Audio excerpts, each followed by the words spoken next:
Welcome to the Run for God Run Club, where you will find God in a runner's space. Welcome to the Run for God Run Club. This is your one stop each week to be motivated and inspired to get off the couch and onto the running trail where you can in turn inspire someone else to do the same. Let's learn, laugh, and leap into running together, giving God the glory for what we are able to do in His name. Amen. Well, I am going to introduce something today because I am not the host today. Mitchell is going to be the host today. We've decided to do something different for the podcast this week, and Mitchell is going to take over the lead chair this week to talk with George Williams. Now, if you've been a Run Club member for any length of time, you know who George Williams is, right? Well, now you can get to know him a little bit better and learn more about his story. But before I turn you over to Mitchell and George, I wanted to talk about last week's trivia question so that we can keep this continuity with our trivia questions. Mitchell is going to ask a trivia question as well to keep that going. So, last week's question was this. The USA has won 3 times as many medals as the next highest nation, but there are some events we have never won a medal in. Name one of those events. Well, first of all, this year, the U.S. won over 3 times as many medals in these Olympics as anybody else. They won 34 medals. The next highest was Kenya with 11. So what a great Olympics the United States had. That's kind of been the trend. The United States has really dominated track and field over the years. And some years we won a lot more than that. But when I asked the question, this is really interesting. When I asked the question, there were 4 events that would have been the correct answer. But by the time the question was aired on our podcast, one of those was taken away. Annette Ekakunawoke. She's a hammer thrower from the United States, and she won a medal in these Olympics. And so the answer now is down to 3 different events, right? So, and one of those events is actually one event 2 different ways, right? So the 20-kilometer walk, we've never won a medal in either the men's or the women's side. So that's really 2 events, right? The men's 20K and the women's 20K. You know, walking's just not a real popular thing in the U.S., and I don't quite understand it. You know, you'd think somebody would kind of capitalize on that, wouldn't you? But there's only one, even in the colleges, there's only one division that has walking as a competitive track and field event. The NCAA does not have it. The NAIA has a walking event, the 5K, but even then, very few schools participate. In the school that I coached at, we didn't have a 5K, even in our conference championship, although there was another Southeastern school that did have that. So very few schools are part of it. Now, probably the best of all of them is probably Judson University outside Chicago. They're a former Run for God sponsor, but they're big into the walkers, and so they've had quite a few successful people there. So anyway, the 20K walk, that would have been a correct answer. Also, there is one other event that's much more popular that we have never medaled in, and that is the women's 5,000 meters. We've never medaled in the women's 5,000 meters. That does come with a caveat, though. The women's 5,000 meters has only been contested since 1996 in the Atlanta Olympics. Prior to that, for 3 Olympics before that, starting in 1984, it was the 3,000 meters. But prior to 1984, the women didn't run that far. And so I know it's crazy, right, to think about that now. But back then, it was thought that women shouldn't run these longer distance events. And so it wasn't even an event until the year. And we never won a medal in the 3,000 either. So we haven't won a medal in the 3,000 or the 5,000 since 1984, since it started being contested. So there's not a long history of this event, right? But having said that, of course, there have been a number of times where it's been contested and we've not medaled. East Africa absolutely dominates this category. Kenya and Ethiopia in particular. Of the 18 medals that have been given, in the 5,000 meters. 14 have been ladies who are from an East African nation. Now, one of those is Safan Hassan, who she won 2 of those in the 5,000 meters, and she won them for the Netherlands, but she is from Ethiopia. So, and she won the marathon this year. So what a great Safan Hassan. She's just an absolute legend. What she did this year, winning the 5,000, the 10,000, and not winning, finishing third with a bronze in the 5,000 to 10,000 meters, and then winning the marathon. Just outstanding and unbelievable that she could do that. So congratulations to Safan Hassan. She seems to be a nice lady too. But hopefully we can find a female version of Grant Fisher, right? Grant Fisher won the bronze medal in the 5K and the 10K this year for America. And hopefully we can find a female version, or maybe we'll find somebody who can walk really fast. I watched the Olympic trials this year in the 20K walk, and the third competitor who qualified for the Olympics for the United States this year was over 50 years old on the women's side. Now, that's really impressive for her. That's a great job. It's incredible that she can do what she does. It's really, really impressive. But clearly, we need to be more competitive in that area. So, yeah, so those are the ones. The 20K, men's or women's, or the women's 5,000 meters would have been the correct answer. All right, so you are tuned in to hear George and Mitchell. You're not tuned in for Dean, and so I'm going to turn you over to them. Here it is, Mitchell and George with the podcast.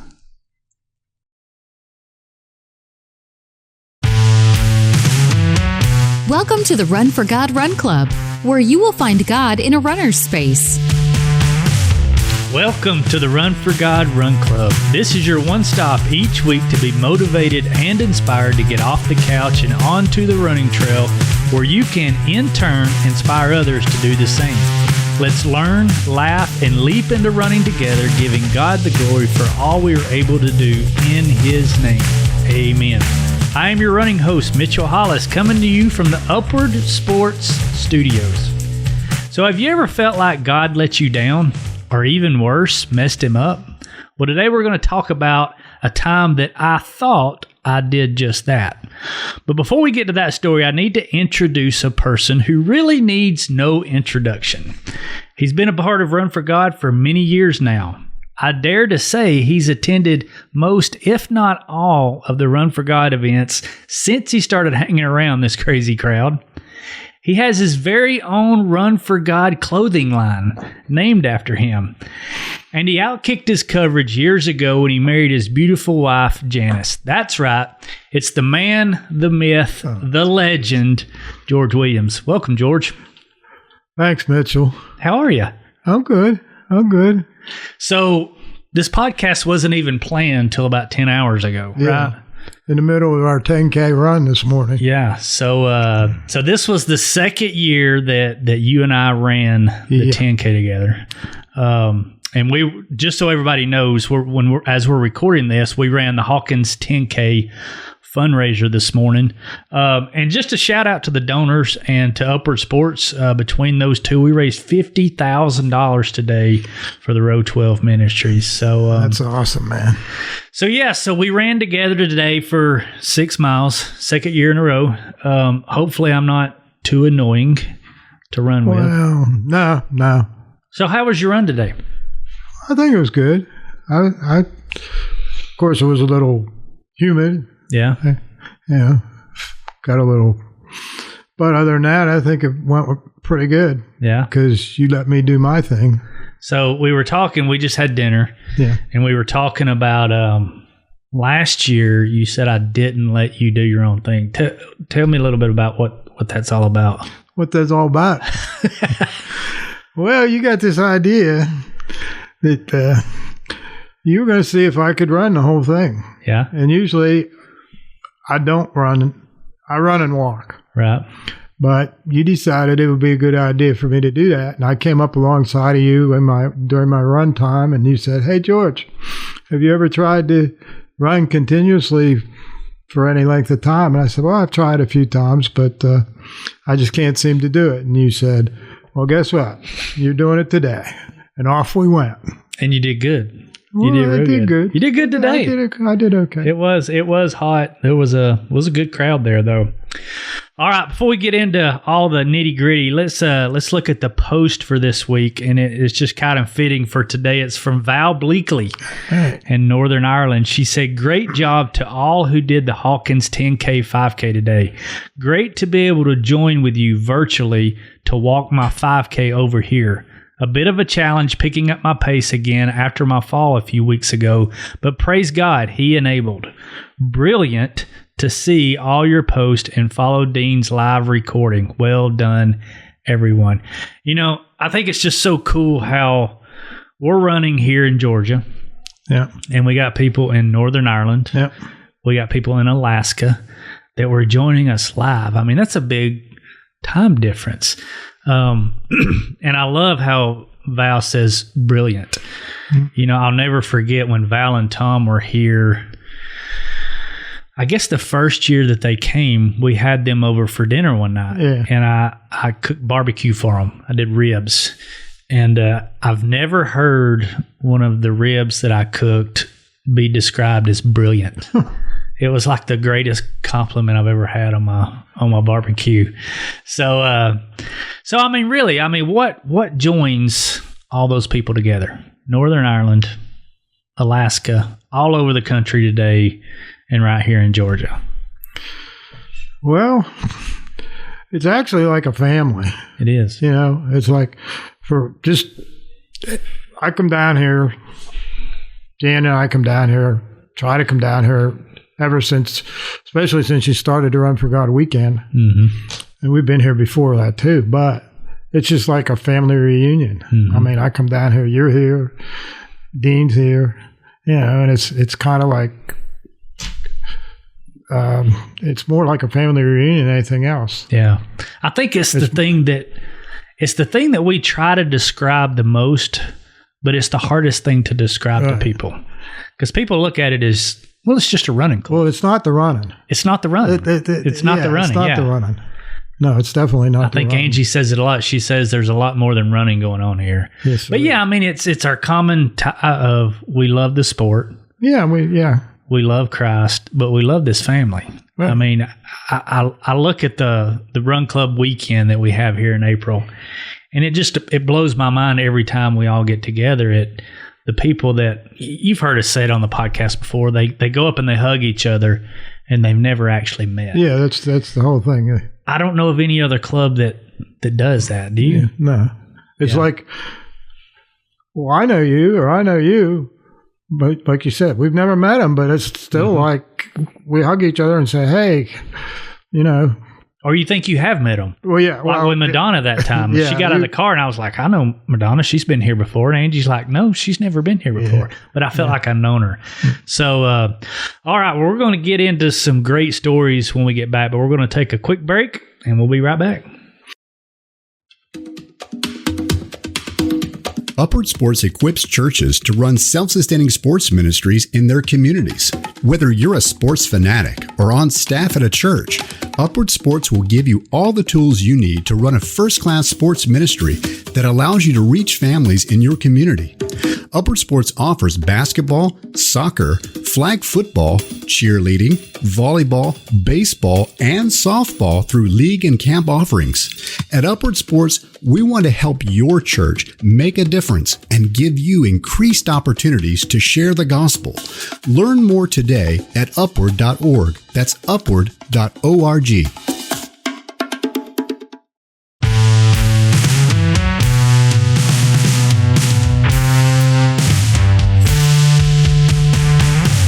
All right, so we're back. So, George, most people that join this podcast, Dean is nice enough to provide them a script. I guess I'm not that nice. Okay. Because you're just going to be flying blind here. Dean is sitting off camera here, so if you're wondering where Dean is, he's sitting off making faces at us right now. So we're just going to wing it because, I mean, really, we just decided to do this less than 10 hours ago. So, for everybody listening, most people know who you are. They see, I mean, you're active on the social pages and most people know your name and your face. But kind of tell us about yourself, really from birth until you learned about Run for God. We'll get into once you learned about Run for God later, but just give us a little history about yourself. Okay. Well, birth was a long time ago. For all you don't know, I'm 77 years old. I was brought up in Pennsylvania, western part of Pennsylvania. I was brought up in the church. I went to church. My dad made me go to church every Sunday, and I joined the church when I was a teenager and that kind of stuff. But then along came high school, and I graduated, and I almost got drafted. So I joined the Navy, and I left Pennsylvania. And after that, I spent 22 years in the Navy. And once I joined the Navy, and one thing I'll throw out right now, I'm a recovering alcoholic. Mm-hmm. So my time in the Navy was a lot of party hardy time and stuff like that, and God kind of went away. So, in 1983, I got sober, and that's one of the things I can look at. At the time, I didn't think it, because they talk about a higher power. But after it happened and later on, I thought, well, that had to be God, because it wasn't me, because I tried to do it myself more than once and it doesn't work. So anyhow, I spent 22 years in the Navy, got out, had a few different jobs, and then let's see, where do I want to go from here? Okay, I've been married before, and I got divorced, and I was married for like 23 years, and I got divorced, and that's when I came back to Pennsylvania, and that's when I met my wife, Jan, and since then, it's been a really good life. God's been back in my life. One other thing I forgot to put in there was I did have prostate cancer before that, and that's another thing. When I found out I had prostate cancer, I went home, told my wife at the time, I said, I got cancer, and she got a little upset, and I don't know why.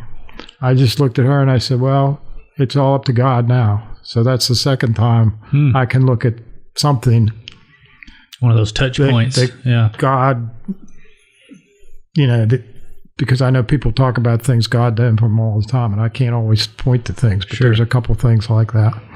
So anyhow, I came home, I did that, I got married to Jan, and real quick, now, that was in 2010. So relating it to Run for God was in 2013, they started a Run for God class at our church. Not me, the youth leader. And Jan said, if I do this, will you do it with me? And I was all ecstatic, because I was running at the time. So you were running when you learned about it. Right. Did you run early in life? I mean, like in high school or college? Okay, no. I ran. This is back to something else. When I got sober, my sponsor was a runner, so he got me running. So I ran back then, but then I quit up until I started running again, and that was like about 15 years ago, and I started again. So this part I didn't know. I didn't know that you were a recovering alcoholic. Yeah. I'm just learning that. Yeah. So it sounds like it was pretty serious if you had a sponsor and you went through, you went through AA or the 12 I'll tell you how serious it was if you really want to know. Yeah. I almost got kicked out of the Navy. Wow. They came to me and said, I was a chief, E7, and they XO of the ship. I gotten 5 DWIs, 5 DUIs over the time. And he came to me and said, well, what are we going to do about your problem? And of course, I said, I don't have a problem. Yeah. What problem? Sure. And the next words out of his mouth were, well, I'd hate to see you waste 16 years of your life. Well, I decided I had a problem. Yeah. So, yeah, it was pretty bad. But it was, so they got me into rehab, and I went through it once and it didn't work. And then I went through it again and it worked because I did it I say I did it for myself the second time because I tried to do it for somebody else the first time and it didn't. Sure. So, yeah. So did you play any other sports growing up?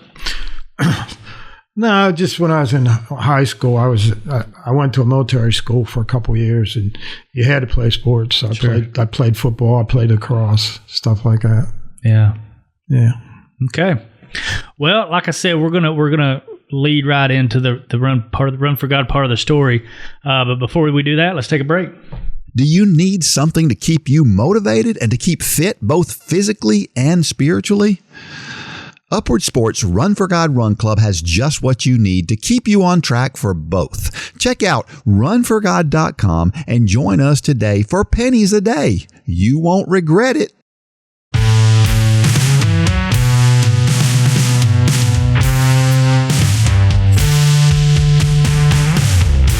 All right, so we're back. So we've heard a little bit about your early life. But I want to focus on a story that I've told many times.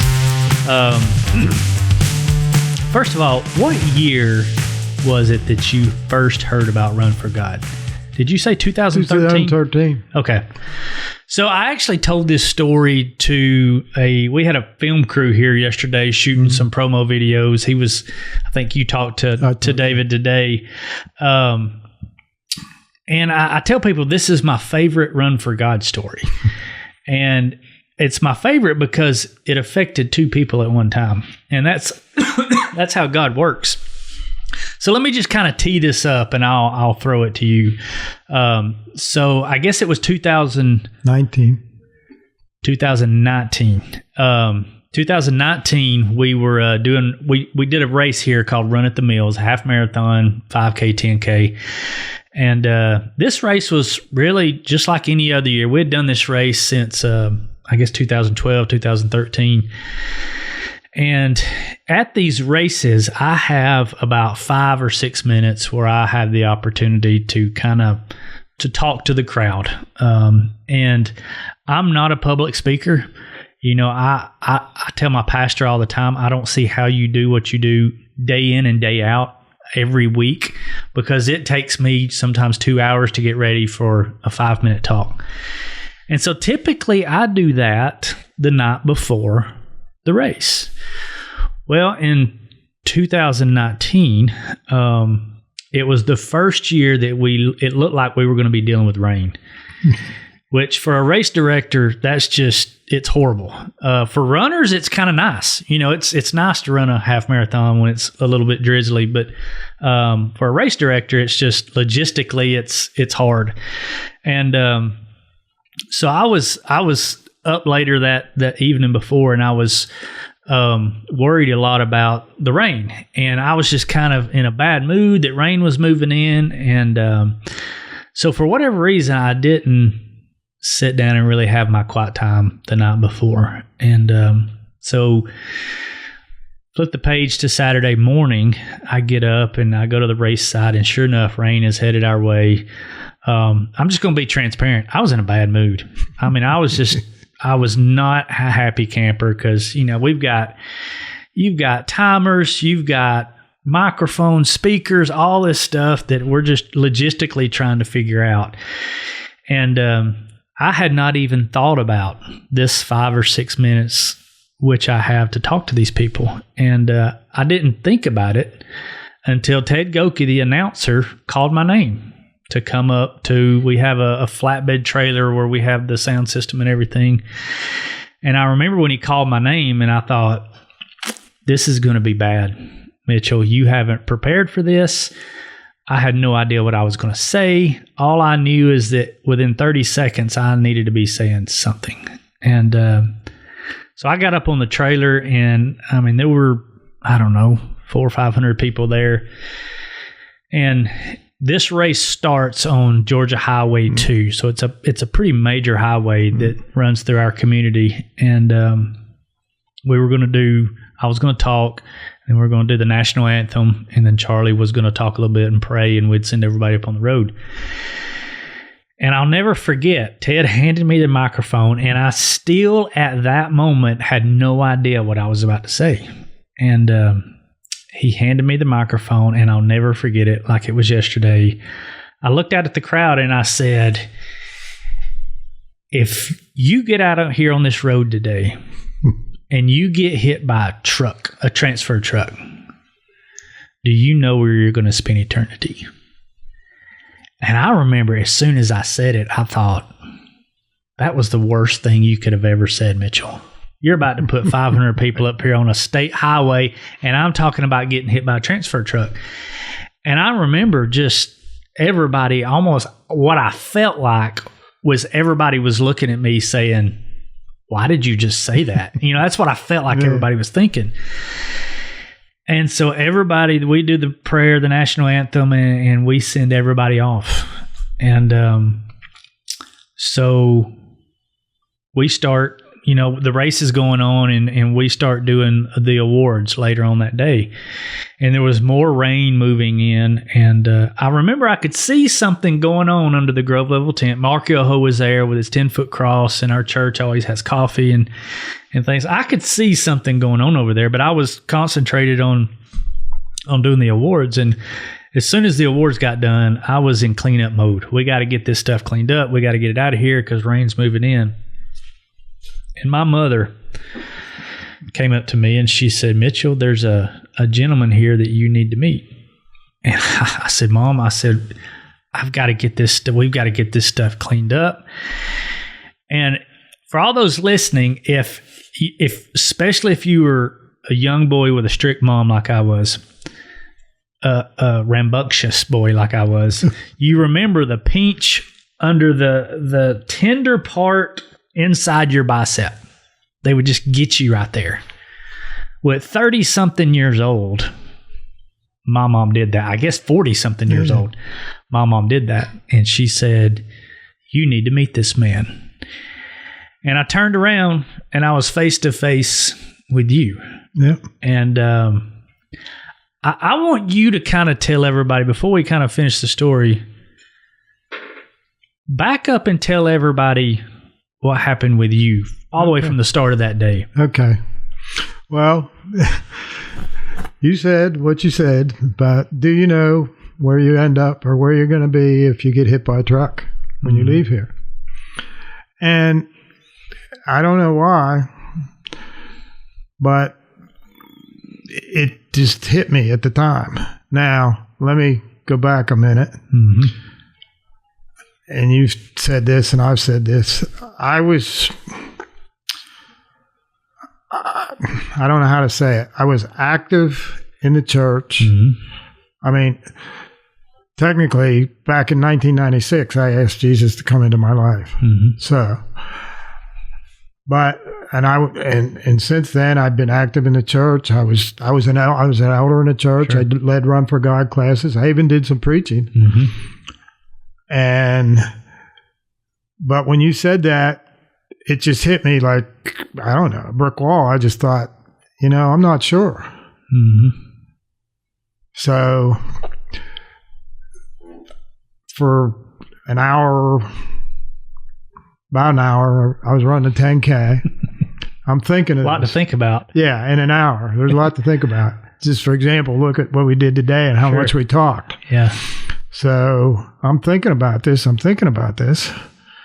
I'm thinking, wow, maybe, I don't know. So when I got back, like you said, we sat down, they were getting ready to do the awards and all that. And I looked at Jan. I said, Jan, I got to go talk to somebody. I said, I have no idea. I said, I don't know what's going on. I don't know what's going on, but I'm not sure. Mm.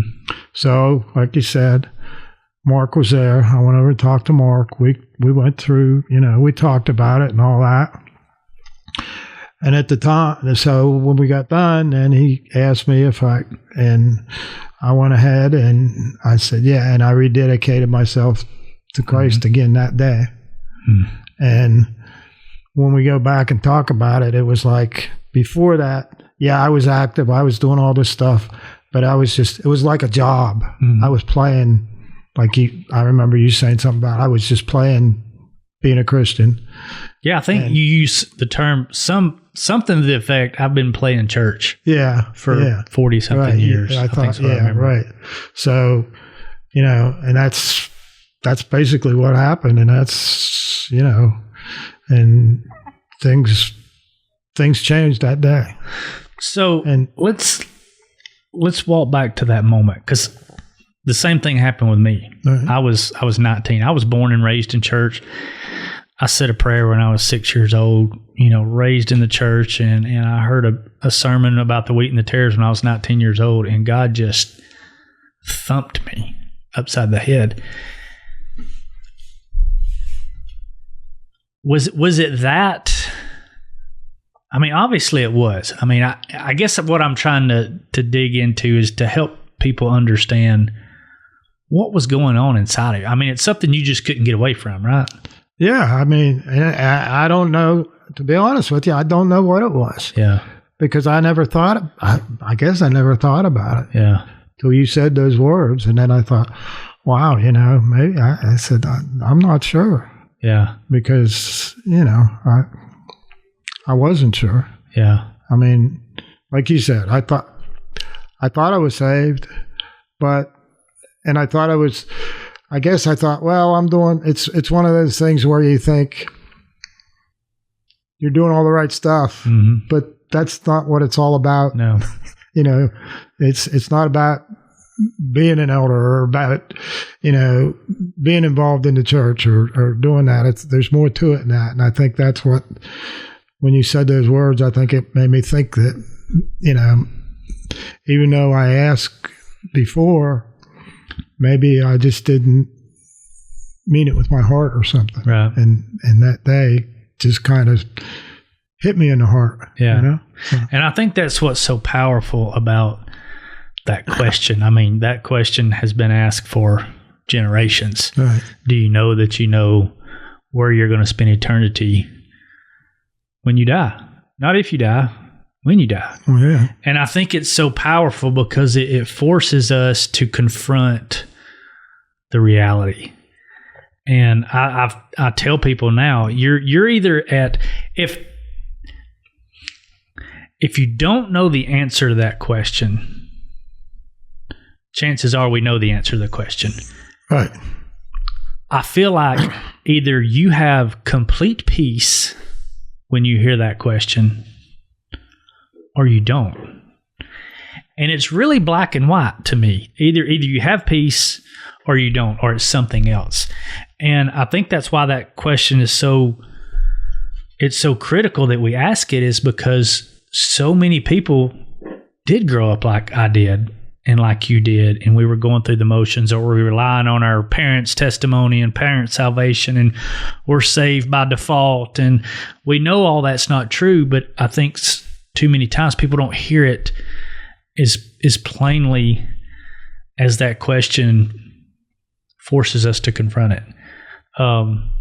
And I'll never forget what you said when you came up to me. And this probably isn't verbatim, but this is seared in my brain. You said something to the effect, why did you say what you said the way you said it? Yeah. It was something to that effect. And I remember I was about ready to apologize to you because I thought, this guy is so mad at me for saying what I said the way I said it, because what I wanted was a good speech. Yeah. I wanted eloquent words. And what I know now is that's not what God wanted. And that's not what you needed. Right. And I mean, I look back at my time with Run for God, and that is probably the most impactful thing, because here I am, arrogant enough to think when I walk down off that trailer, I just messed God up. Right. God can't be messed up. Nope. And the point is, if God lays something on your heart, don't worry about how you think it should sound, or if you've prepared, or if you're at a good place to do it or say it or whatever it is. Do it or say it exactly how He's laid it on your heart, because we never know who needs to hear that. We had never had anybody make a decision at one of our races. You were the first.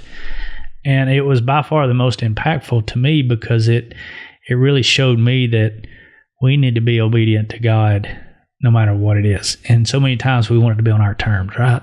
Well, yeah.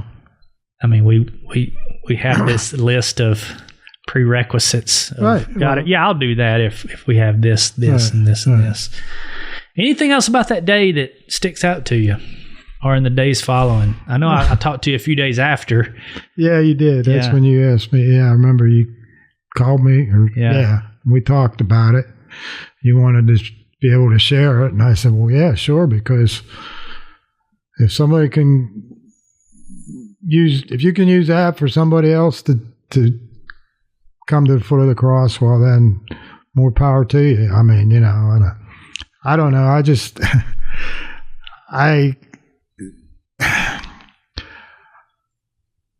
sometimes I don't know how, me doing this, me sharing this, I have a hard time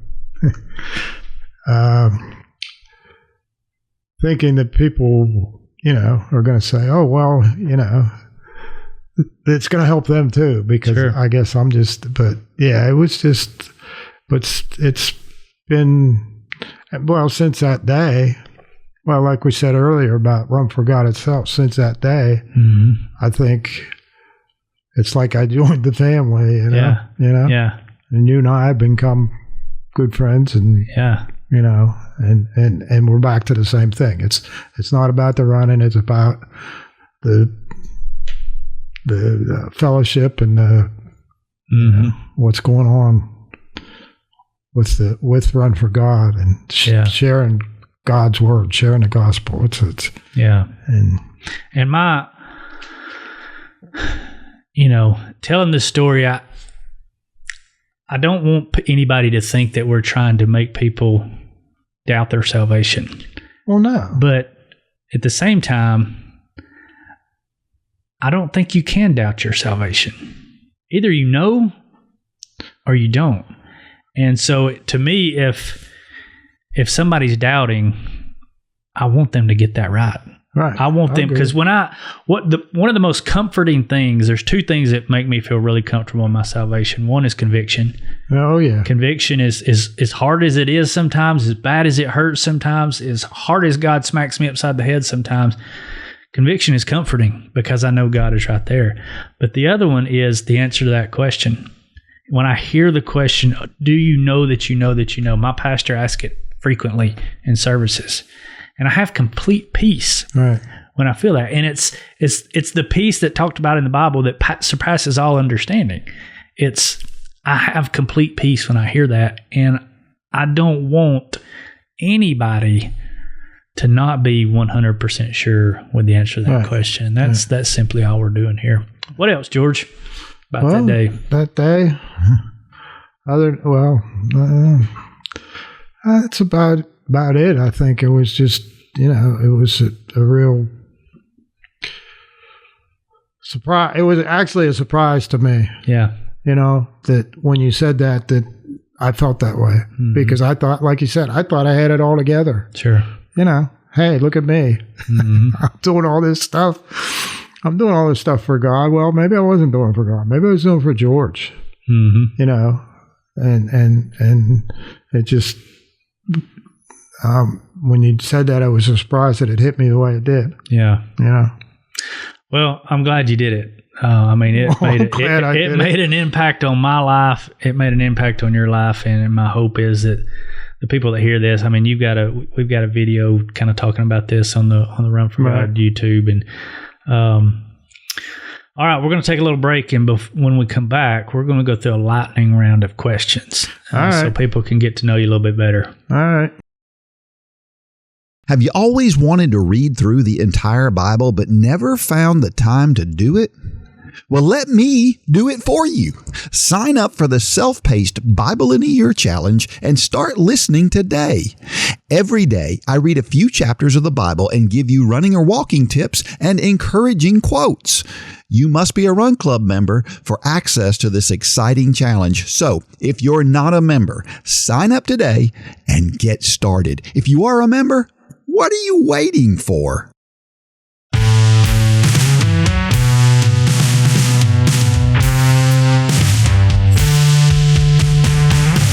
All right, so we're back, and so we're going to move on to something a little bit lighter. We're going to go through a lightning round of questions. By the way, we didn't say this on the outset.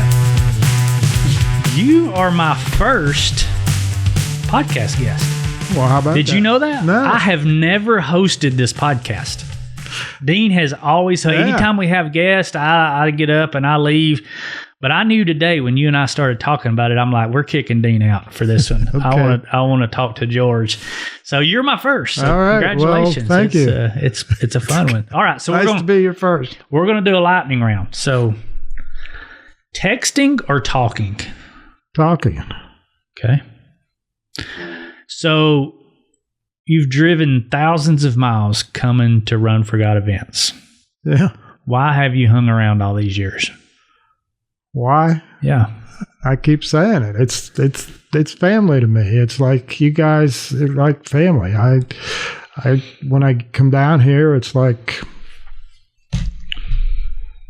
I don't know. It's like I'm coming home. I mean, it's the best way I can put it. And it's everybody. I mean, like you said earlier about people. Your family is all over the world. Yeah, right. Yeah, right. People from Alaska, Gene from Alaska, or Val from Ireland, or we know the names. Rebecca from Guatemala, or we know the names. We know each other, and that's why. All right. So if you could have dinner with anyone in the world from any time in history, who would it be? Oh my gosh! Wow. You tell me yours, and I'll tell you mine. I mean, I know one, but that sounds presumptuous. It's the church answer, right? Yeah. It's a church answer. So anybody other than Jesus. Okay, anybody other than Jesus.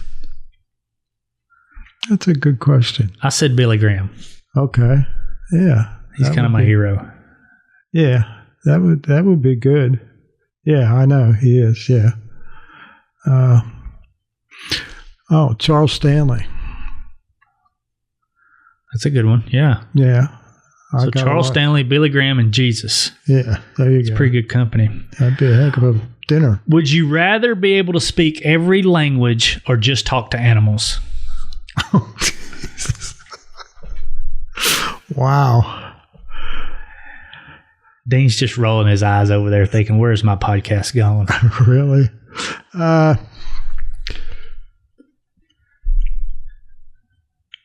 I think I'd rather speak languages because then I could talk to everybody else. I think it would be kind of cool to talk to my dog. Yeah. I don't know. I think the animals maybe. I don't know. Well, maybe. So what is the most mileage you've ever run at one time? Well, technically I have run one time. I have run a marathon. 1989. Okay. Marine Corps Marathon. Really? I didn't know that. Yeah. So 26.2 miles. I don't really, because when I finished, there was nobody there. But anyhow. But you ran it. Yeah. Okay. So what is your greatest Run for God memory up until this point, besides this podcast? I mean, besides the podcast and besides April 2019. Right.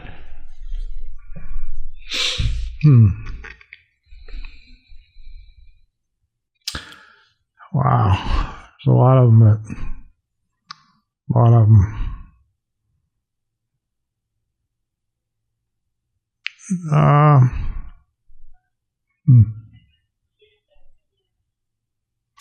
That's a good question. I can't. We'll come back to it. Pick out one. specific one. All right. So several years back, you drank the Kool-Aid. You watched Dean's podcast with Spider, and you become a vegan. So you're a vegan. Yeah. Is it wrong to eat animal crackers? Oh my gosh. No, because they're vegan. Okay. All right. What is your worst run for God memory or your worst running memory? Oh, my worst run for God memory? My worst running memory? Yeah. I don't know if it's really my worst, but it was the Myrtle Beach half marathon last November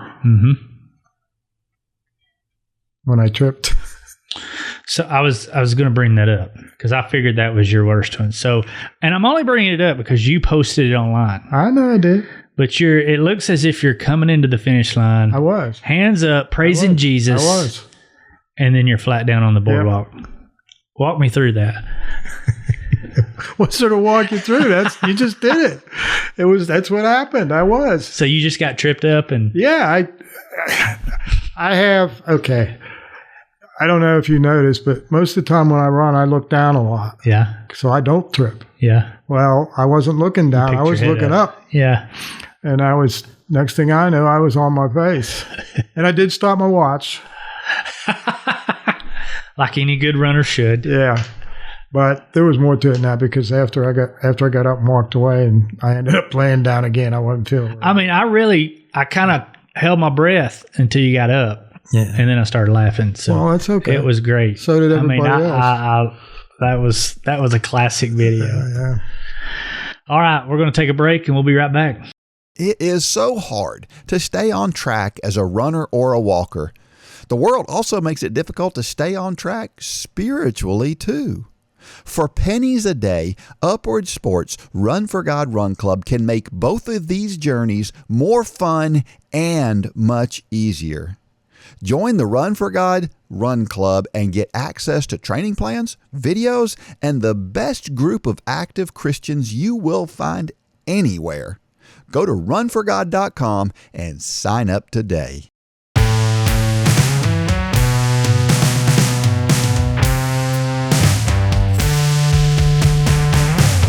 All right, so we're back, and every week we do a segment that is, here is why running or walking is so awesome. And I think this just goes along with everything we've been talking about, George.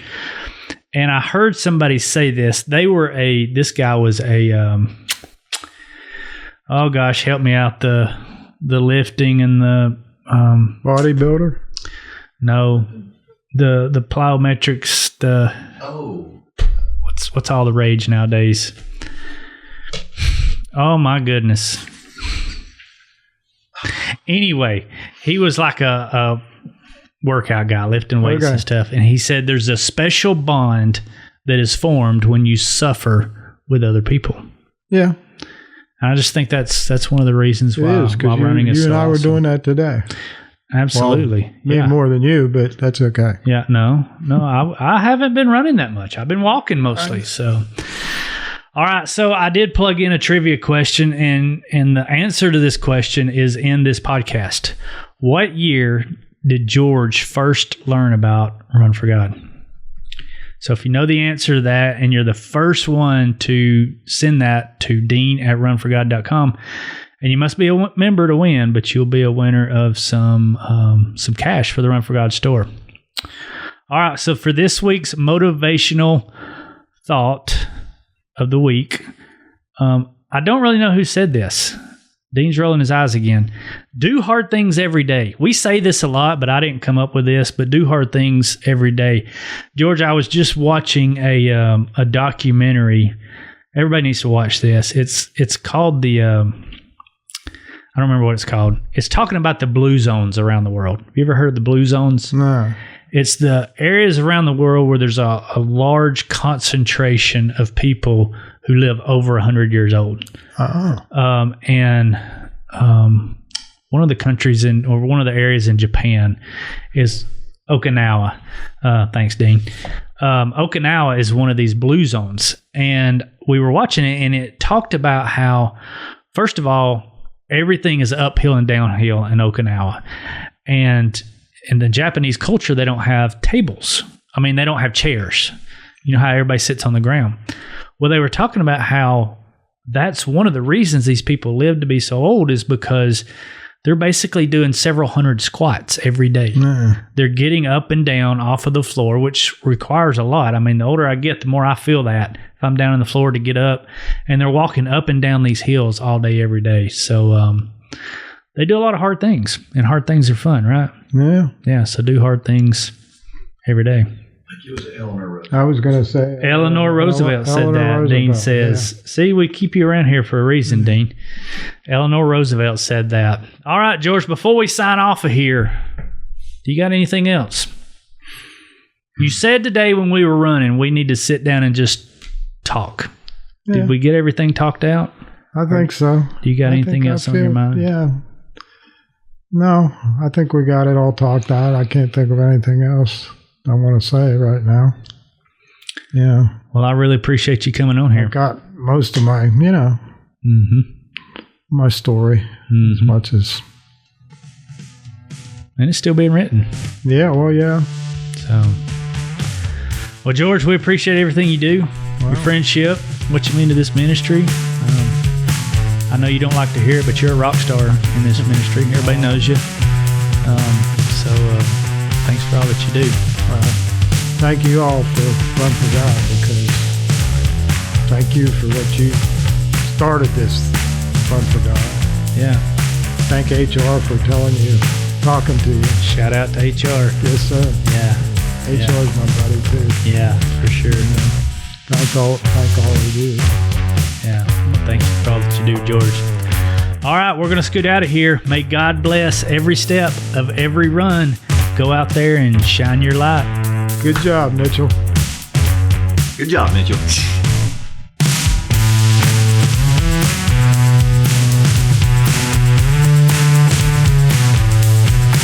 For more information about the Run for God ministry, go to runforgod.com. If you have questions about your salvation, click on the Peace with God tab. There's nothing more important. Thanks for joining us today.